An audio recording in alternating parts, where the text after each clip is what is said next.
What happens when raw talent meets raw survival? When a boy who stole bicycles grows up to steal hearts in stadiums across the world? This is not just a story about football, it's about defiance, style, and the kind of belief that borders on madness. He karate-kicked goals, clashed with legends, called himself a lion, and backed it all up with trophies from Amsterdam to Los Angeles. So, how did a troubled kid from a Swedish ghetto become one of the most feared and fascinating icons in football history? Let's go back to where it all began. Zlatan Ibrahimović, the rebel from the concrete jungle. Welcome to Rosengård, a gritty neighborhood in Malmö, Sweden. More known for poverty and crime than football.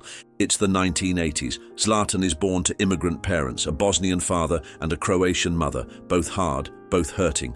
Home was chaos, his parents divorced, the fridge was often empty, violence was familiar. So what saved him? Not school, not sympathy. It was football. A sanctuary on the asphalt pitches, a place where his anger turned into agility, where every nutmeg felt like revenge. To Zlatan, football wasn't just a game, it was the way out. Before the world knew his name, before the tattoos and the taunts, before the volleys and viral quotes, Zlatan was just a skinny kid with a ponytail and a chip on his shoulder the size of Rosengård. His first football love wasn't a proper pitch, but a battered courtyard surrounded by concrete buildings. At age 6, he joined a small immigrant club, FBK Balkan, a team made up of refugees and outsiders like him.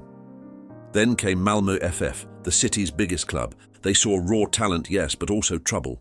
He was cocky, disobedient, prone to arguments. At 15, he almost quit football completely. Why? Because a coach told him to pass more. Zlatan, of course, refused. "Why should I pass when I can dribble past all of them myself?" he snapped. But talent alone wasn't enough. Malmö FF seriously considered releasing him. Until one man, Johnny Gillenshaw, a youth coach, stood up for him. "Let him be Zlatan," he said. "You'll regret it if you don't." By 17, Zlatan had fought his way into the first team.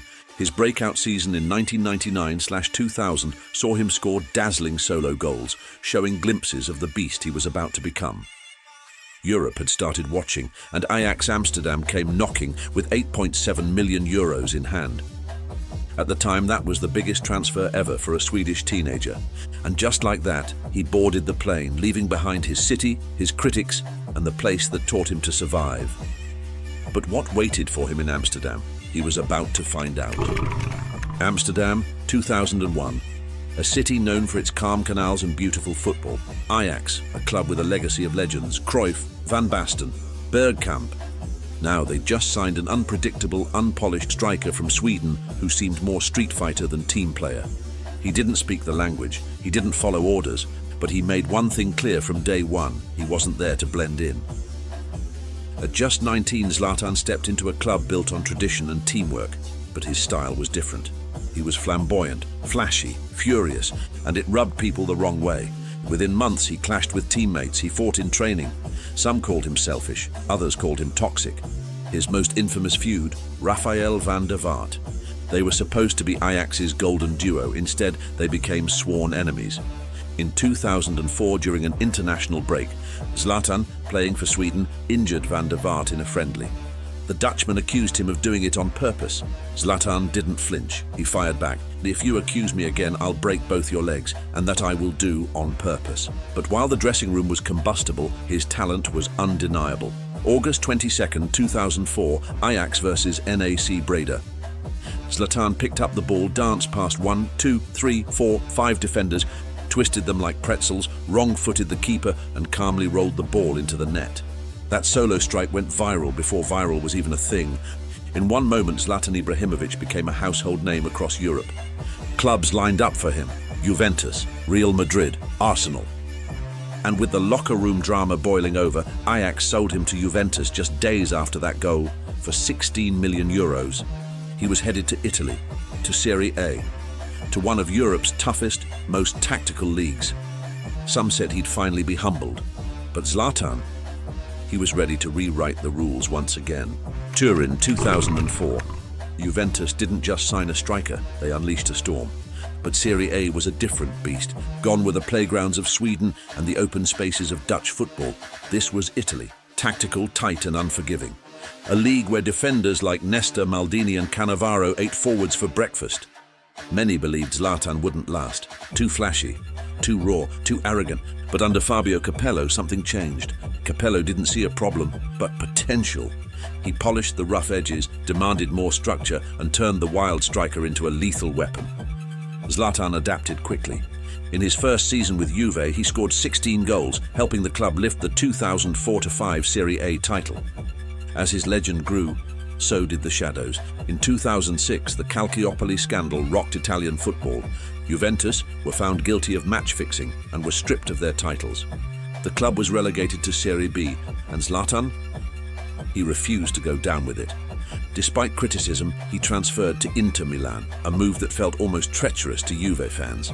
At Inter, he found a new home and a new manager, Roberto Mancini, then later Jose Mourinho, and a new purpose. Between 2006 and 2009, Zlatan dominated Serie A, 3 consecutive league titles, 2-time capocannoniere, top scorer, goals that defied gravity, assists that split defenses wide open. In his final season with Inter, he scored 25 league goals, finishing as top scorer. And just when everyone thought he had reached his peak, Barcelona came calling, a record-breaking €69.5 million deal. One of the biggest transfers in football history at the time. He was heading to the Camp Nou to join the biggest show on earth. Pep Guardiola's tiki-taka machine, Messi's rising empire, and the beautiful chaos of Spanish football. Zlatan had conquered Italy, but the question loomed, could a rebel thrive in a kingdom built on order? The next chapter would test everything he was. Barcelona, 2009. It should have been a match made in football heaven. Zlatan Ibrahimović, the most explosive striker in Italy, joining Pep Guardiola's all-conquering Barcelona, a team of poetry in motion. Messi, Xavi, Iniesta, tiki-taka at its finest. And for a moment, it worked. In his first 5 La Liga games, Zlatan scored in each one, a club record. He netted in El Clasico, became the team's top scorer by Christmas, and even lifted trophies. But behind the goals, a storm was brewing. Zlatan wasn't built for obedience. He thrived in chaos, in improvisation, in being the main man. But at Barcelona, there was only one sun in the solar system, and his name was Lionel Messi. And as Messi's influence grew, Zlatan's space shrank. Tactically, Pep shifted Messi to the false 9. Zlatan was pushed wider, less involved, less trusted, and Zlatan didn't take it well. Guardiola was a great coach, but a coward as a man, he later said. Their relationship broke down completely. He was benched for key matches. Once, after a match, Zlatan stormed into the dressing room and kicked a locker so hard it shattered. "You bought a Ferrari and drove it like a Fiat," he screamed at Pep. That was the final straw. Despite scoring 21 goals in one season, Zlatan was pushed out, shipped on loan to AC Milan in 2010. A €69.5 million signing, discarded like a broken toy.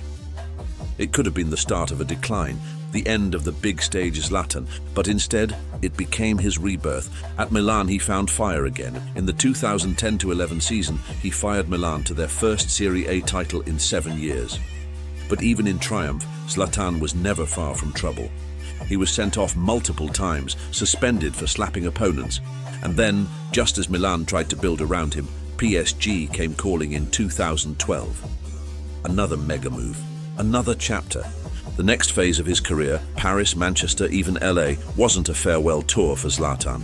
No matter the league, the age, or the critics, Zlatan was never finished. Paris, 2012. A city known for its fashion, art, and romance was about to meet something far more ferocious. After a decade of bouncing between Europe's giants, Zlatan Ibrahimović landed in Ligue 1, signing for a newly ambitious Paris Saint-Germain. To many, this was a step down, a cash grab, but Zlatan had other plans. "I didn't come to Paris to retire, I came to build an empire." And that's exactly what he did. From the moment he arrived, it was clear Zlatan was the face of PSG's revolution.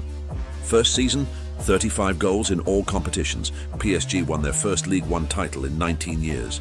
But Zlatan wasn't just scoring goals. He made the extraordinary look effortless. In 2013, against Anderlecht in the Champions League, he scored 4 goals. One of them a 30-yard missile that stunned the world. Even rival fans stood to applaud. Over the next 4 seasons, Zlatan would score 156 goals in just 180 games for PSG. Let that sink in. He became PSG's all-time leading scorer until Mbappé overtook him years later. He won 4 consecutive League One titles, 3 Coupe de la Ligue, and countless individual awards. Despite being in his 30s, Zlatan was playing like a man in his prime. Then came England. In 2016, at age 34, he made the boldest move yet. Manchester United, the Premier League. The critics, too old, too slow, he won't last. Debut game, he scores. Premier League debut, scores again. Community Shield, match winner. By the end of the 2016-17 season, Zlatan had racked up 28 goals, including a brace in the EFL Cup final to hand United the trophy. Jose Mourinho called him a leader of men. He was 35, but just when everything was going right, disaster struck. In April 2017 Europa League, Zlatan went down awkwardly. Diagnosis: ACL tear. At 35, that kind of injury is often a career ender, but not for Zlatan, and he posted, "Lions don't recover like humans." 7 months later, he returned to action.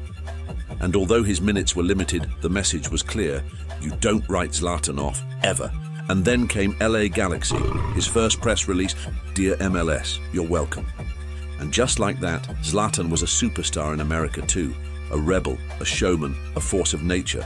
Up next, Zlatan's national team odyssey, where magic, heartbreak and audacity clashed under the Swedish flag.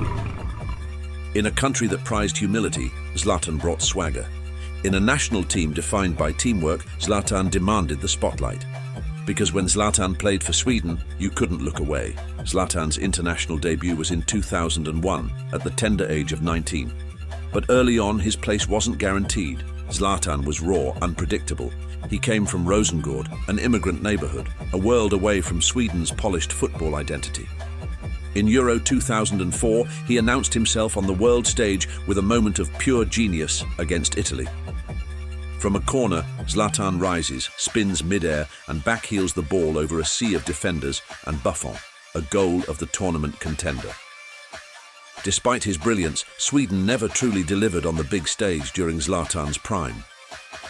World Cups 2002 and 2006, early exits, Euro 2008 and 2012, group stage heartbreaks. But even in failure, Zlatan created magic. Euro 2012 against France, a flying volley hit with balletic precision. One of the greatest goals in European Championship history. In World Cup 2014 qualifiers, he scored a double in the playoff against Portugal. But Sweden still lost to Cristiano Ronaldo's hat-trick. Zlatan became Sweden's all-time top scorer in 2014, surpassing the legendary Sven Riedel. But the iconic moment came in a friendly match against England in 2012. At Sweden's new Friends Arena, Zlatan scored once, then twice, and a third time. But the fourth, a clearance by the England keeper. Zlatan, 30-plus yards out with his back to goal, launches into an outrageous bicycle kick. The ball arcs over the keeper and soars to nestle into the back of the net. The stadium erupted. Commentators lost their minds. Even England fans applauded. That goal won the 2013 FIFA Puskás Award for the best goal in world football. After Euro 2016, Zlatan hung up his boots for Sweden. No more World Cups, no more qualifiers. He left with 62 goals in 116 appearances, a record etched in Swedish history. In 2021, at age 39, he made a shock return to the national team. Not for glory, not for records, but for honor. The return of the god, he tweeted. He didn't make the Euro 2020 squad due to injury, but his intent was clear. He still believed he could help his country. Zlatan's relationship with Sweden was never simple. He clashed with journalists. He questioned national values, and yet he gave everything to that jersey. Before Zlatan, Sweden was efficient, respectable. After Zlatan, it had a superstar, a showman, a footballing force. Sweden may not have won a World Cup with him, but it won the world's attention. You can take the boy out of the concrete, but not the concrete out of the boy. Zlatan Ibrahimović wasn't made in a football lab. He was forged in the fire of street fights, broken homes, and rejection. And yet somehow, he became a global icon. If you had to choose one moment that defined everything he stood for, we couldn't find just one, so here are two. It might be his final season at Paris Saint-Germain 2015-16, at 34, by football standards, ancient. But Zlatan was about to have the best season of his career. He scored 50 goals in 51 games, including 38 in League One, setting a new club record. In his final league game for PSG, he scored twice, including one after just 2 minutes. Then, as the clock ticked into stoppage time, the stadium announcer declared, "We have a substitution. Number 10, Zlatan Ibrahimović." He walked off slowly, tears in his eyes. His 2 sons ran onto the pitch, wearing PSG jerseys with King and Legend on the back. The crowd rose. Even the critics had to clap. Zlatan didn't just play for PSG, he redefined it. "I came like a king, left like a legend." If you thought his story ended there, think again. At 38, Zlatan returned to AC Milan in 2020. The club was struggling, a shadow of its former self. People laughed, "He's too old to make a difference." But Zlatan brought more than goals. He brought belief. He galvanized a young Milan squad, mentoring players like Rafael Leao and Theo Hernandez. He told the dressing room, "If you're going to train with me, you train like winners, or you leave." Milan went on a 27-match unbeaten streak. In 2022, at 40 years old, Zlatan lifted the Serie A title again with Milan, his 5th in Italy and Milan's 1st in over a decade. Injured, he played limited minutes, but during celebrations he stood on the team bus, cigar in mouth, arms wide open, the image of immortality. Zlatan retired in 2023, standing in front of the San Siro faithful. His voice cracked, his eyes welled up. "It's time to say goodbye to football, but not to you." And just like that, the lion rested. But make no mistake, his roar still echoes in the minds of defenders who tried to stop him, in the hearts of kids who grew up idolizing his fearlessness, in the streets where the boy from Rosengård still lives in spirit, because legends aren't remembered for fitting in, they're remembered for being unforgettable. From the concrete jungle of Rosengård to the marble halls of Europe's biggest clubs, Zlatan Ibrahimović didn't just play football, he made it theatre. What's your favorite Zlatan moment? Drop it in the comments below. And if you love this journey through the legend of Zlatan, smash that like button and subscribe. Until next time.